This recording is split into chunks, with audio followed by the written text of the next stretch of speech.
Hey you guys, let's get into this homemade lumpia. It is a Filipino staple. It's absolutely delicious, so easy to make. Once you get it down, you're gonna be obsessed like I am. If you've never had it, stick around so you can learn all about it. I promise you're gonna be in love. And you definitely won't be able to eat just one.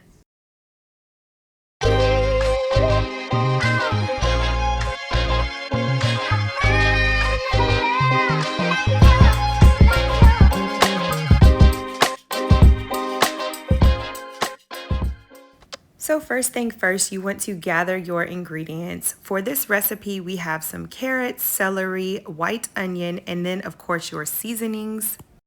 And then for the meat that we're adding to our lumpia, we're going to use some ground pork and some ground beef combined. I have definitely made a batch of lumpia with just beef, so if pork isn't your thing, feel free to omit it. And you want to start by dicing up your vegetables really fine. If you have a food processor, that will work perfectly for this part. And I definitely have a food processor, but I love using this little choppy thing here because it's just so fun and therapeutic for me to smash down on it. So I just gave my carrots a nice little fine chop so I can add them to this chopper, and I am going to town on it to get them into bite-sized pieces like so. And then we're basically going to do the same exact thing with the celery. So the main ingredients for lumpia are celery, onion, and carrots. They are absolutely vital to make the flavor profile of the lumpia come together and to make it authentic. Go ahead and chop up your onion and then use your chopper to make them into finely diced pieces. Again, if you have a food processor, you can use that, or you can just use your knife to dice them up nice and fine, about this size that you see here. And then we're going to add a couple cloves of garlic for some extra flavor. I like to use my garlic rocker to just get a nice fine mince on it. Again, use your food processor or a knife. Once you get all of those veggies and garlic nice and diced up and minced, you're going to add them directly into the meat mixture, and then you're going to season it up. We have some garlic powder, seasoned salt, black pepper, and some other goodies. The full recipe with step-by-step instructions and ingredients is listed in the caption below, so be sure to check that out, and also like, save, and subscribe to my channel for some more delicious recipes. Once you get that meat mixture all combined and mixed up very well, you're going to get started on rolling your lumpia. So what we have here are spring roll wrappers, and they are very different from the Vietnamese spring roll wrappers where you get your fresh veggies in the clear plastic-like wrappers. These ones are more of a pastry-like spring roll wrapper. You can usually find them at your local Asian mart or in the freezer section at your grocery store. They usually come frozen, and I keep mine frozen until I'm ready to use them. So as you can see, I cut them in half. They come with 25 pieces. When I cut them in half, I can make 50 pieces of lumpia. And I like the crust of my lumpia to be extra crispy, extra golden brown, so I cut them in half so that it can be nice and thin when I get ready to fry them. It's very important to separate your lumpia wrappers prior to rolling, just to make your life much easier when you get started. I learned this tip from a Filipino friend of mine. You're going to add your meat mixture to a large gallon-sized Ziploc bag. It's going to help us pipe out the meat mixture directly into the lumpia wrappers so that it's super simple when it comes time to roll. You can do this method, or you can simply add the meat directly onto your wrappers and roll accordingly. Once you get that meat mixture added to the bag, just cut a slit into one of the corners and close the bag up. Then you are going to pipe it directly onto your lumpia wrapper like so. And you want to add the meat mixture to the largest side. Then you're going to roll it up and fold the sides in and continue rolling. And then I use just water to seal the tip of the lumpia wrapper directly onto the roll. You can make a cornstarch slurry, or you can even use egg if that helps you out more, but water works just perfectly.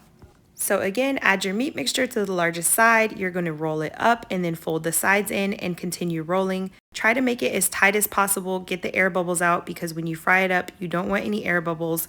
So just try to roll it up as tight as you possibly can. And this is what your raw lumpia should look like. And here's a pro tip for you guys. You can line your wrappers up like I did here. I just stacked them right on top of each other, and then I piped the filling directly into each one and I rolled it up. This was a super pro tip because I was able to roll up so many so quickly.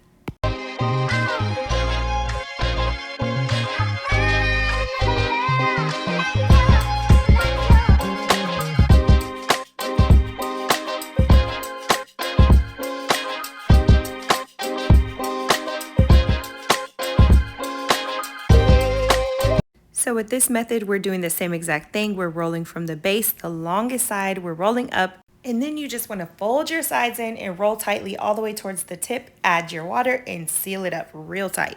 And as I'm rolling these up, I'm adding them to a parchment paper lined baking sheet in one single layer. If you lay them on top of each other, they're going to stick together. So be sure you add them to one single layer until you get ready to fry them up. And once I'm almost done, I heat up my oil in a cast iron skillet or just a non-stick skillet over medium-high heat. You can use canola oil or vegetable oil.